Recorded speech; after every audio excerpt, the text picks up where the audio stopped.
అన్నా చెప్పురా. నిన్న కేరళలో ఒకరికి 10 కోట్ల లాటరీ తగిలింది తెలుసా? అయితే దావతీయవా? వానికేమనుకో లాటరీ తగిలితే నేనెందుకు దావతిస్తా?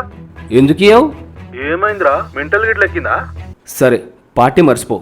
నా కోపం గిట్ట సల్లారనికే నీ నెత్తి వాళ్ళగొట్టచ్చా? దేని గురించి కోపం? ఆ లాటరీ నాకు రాలేదు కదా. ఏంద్రా పాగలుగాని గిట్ట అయినావా?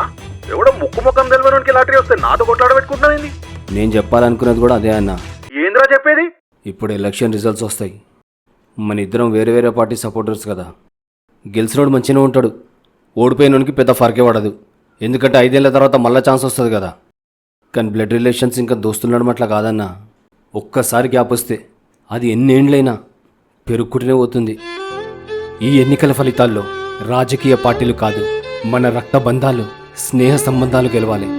భారీ మెజారిటీతో గెలవాలి. గెలిపిస్తారు కదూ.